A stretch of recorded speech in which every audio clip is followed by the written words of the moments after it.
नमस्कार दोस्तों, DS knowledge YouTube channel में आप सबका हार्दिक स्वागत है। आज के इस वीडियो में हम कोविड 19 के जो नए नए वेरिएंट्स आ रहे हैं, उन वेरिएंट्स के कारण क्या हमें समस्या हो रही है और कहाँ हमें इन समस्याओं से छुटकारा मिलेगा, क्या इनका समाधान है, ये ही मैं इस वीडियो में आपको कोविड 19 के वेरिएंट्स के बारे में बताऊंगा। भारत में कोरोना के दो नए वेरिएंट्स की पहचान अभी हाल ही में हुई है। हाल ही में भारत में कोरोना के दो नए और वो भी अधिक घातक वेरिएंट्स की पहचान की गई है, जिन्हें विशेषज्ञों ने सुपर इन्फेक्टिव घोषित किया है। इन्हें क्या किया? सुपर इन्फेक्टिव इसलिए घोषित किया है कि इनकी स्पीड बहुत ज़्यादा है और ये बहुत ही ज़्यादा घातक है। एक और जहां देश में महामारी की दूसरी लहर कम पड़ती दिखाई दे रही है, जिससे सरकार और आम जनता ने कुछ राहत महसूस की है, पर जब खबरों में कोरोना के बारे में कुछ नया पता चलता है जो सबके लिए नुकसानदायक हो, तो फिर से डर का माहौल बन जाता है। इसी कड़ी में हाल ही में कोरोना वायरस के दो नए वेरिएंट्स चिंता का विषय हो गए हैं। जब भी कोई नए वेरिएंट्स की चिंता बात आती है, तो हम सबके चेहरे पर चिंता की लकीरें खिंच जाती है। अब देखिए, इतने दिन से हम पढ़ रहे हैं वायरस वायरस कोरोना वायरस। आखिर वायरस है क्या? वायरस गैर सेलुलर यानी गैर कोशिकीय होते हैं, जिनकी विशेषता जीवित कोशिका के बाहर एक अक्रिय क्रिस्टलीय संरचना होती है। यानी जब ये निर्जीव होता है या कोशिका से बाहर होता है, निर्जीव सतह पर होता है, तो ये एक तरह से निर्जीव की भांति होता है। परंतु जैसे ही किसी के सजीव के शरीर के अंदर जब ये जाता है, तो सजीव की भांति तो काम करता ही करता है व्यवहार, परंतु अपनी संख्या में वृद्धि इतनी तीव्र गति से करता है, इतनी तीव्र गति से करता है कि हमारे शरीर का सुरक्षा तंत्र, प्रतिरक्षा तंत्र जब तक इसको कंट्रोल करे, उससे पहले ये इतनी जनसंख्या अपनी बढ़ा लेता है, संख्या बढ़ा लेता है कि ये कंट्रोल से बाहर हो जाता है और हमारी जान पर बन आती है। वायरस बाध्यकारी परजीवी है।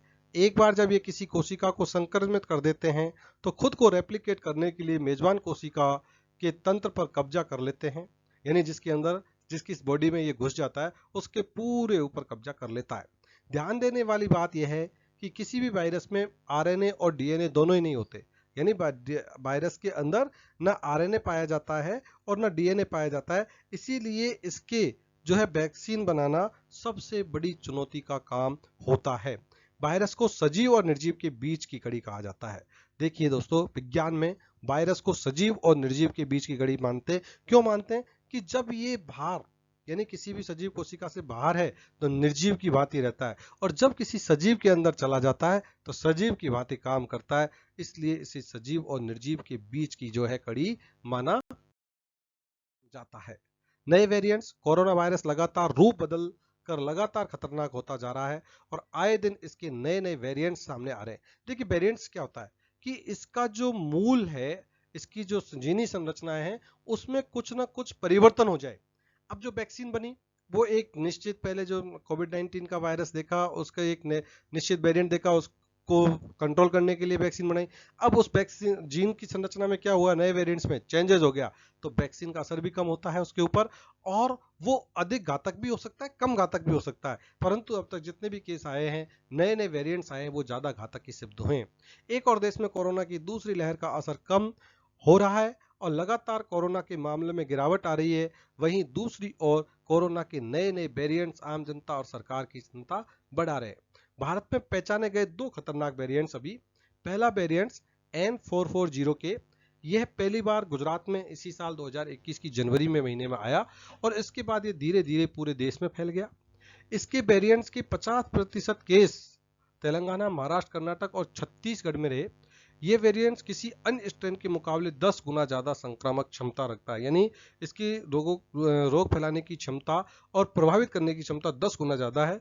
और ये अपने भाग, यानी किसी भी चीज के साथ में दूसरे के अंदर पहुंचने में बहुत तेजी करता है और बहुत तेजी से दूसरे के शरीर में घुस करके और उसको जो है डैमेज कर देता है। अपने रेप्लिकेट यानी अपनी संख्या इतनी बढ़ाता है कि अगले को थोड़े दिनों में ही जो है तहस नहस कर देता है। इसलिए हम देखते हैं कई भी किसी किसी व्यक्ति को जो कोविड होता है, वो कुछ ही दिनों में चला जाता है। कोई कोई व्यक्ति है जो रिकवर होकर के और एकदम सही हो जाता है, कुछ को रिकवर होने में समय लगता है। वो सब किसके कारण है? कुछ वेरिएंट्स होते हैं, कुछ उसका लोड कितना, वायरस उसके अंदर गया, कितना रेप्लिकेट हुआ, इसके ऊपर डिपेंड करता है।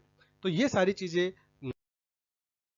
वेरिएंट्स के ऊपर डिपेंड करती है। दूसरा जो वेरिएंट है V128.2, यूके और ब्राजील से भारत आए यात्रियों में सैंपल की पुष्टि इसकी की गई और ये इतना खतरनाक है कि संक्रमित जिस व्यक्ति के अंदर ये वायरस वेरिएंट है जो अंदर प्रवेश कर जाता है, उसका वजन तुरंत प्रभाव से कम होने लगता है। और उसके लक्षण क्या है? वजन में कमी होना, जो अपन की सांस लेने का जो मार्ग है उसमें इसकी संख्या इतनी ज्यादा बढ़ती है कि सांस लेने के मार्ग को अवरुद्ध कर देता है, और फेफड़े हैं उनमें घाव कर देता है और फेफड़ों को एकदम डैमेज कर देता है।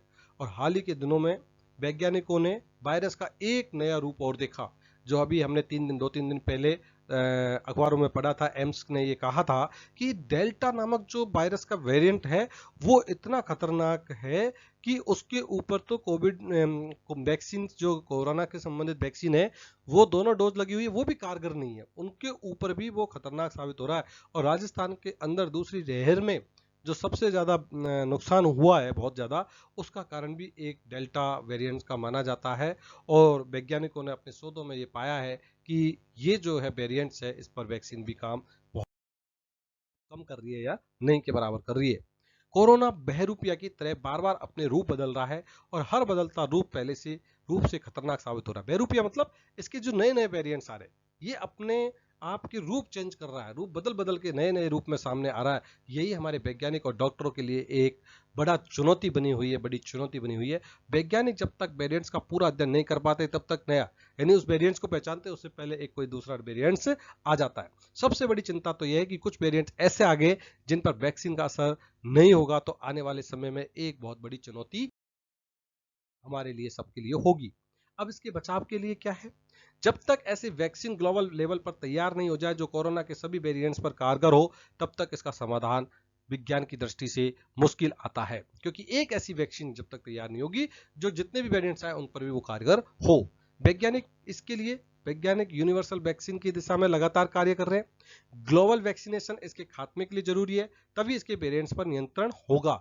ग्लोबल वैक्सीनेशन मतलब सब लोगों को वैक्सीन मिले, एक निश्चित टाइम ड्यूरेशन के अंदर वैक्सीन मिले, तभी इसके जो नए वेरिएंट्स आ रहे हैं उन वेरिएंट्स पर रोक लगेगी। जब तक इसका पूर्ण इलाज इजाद नहीं हो जाता, यानी इसका ट्रीटमेंट नहीं मिल जाता, तो सावधानी बरतकर इसका सामना करना होगा।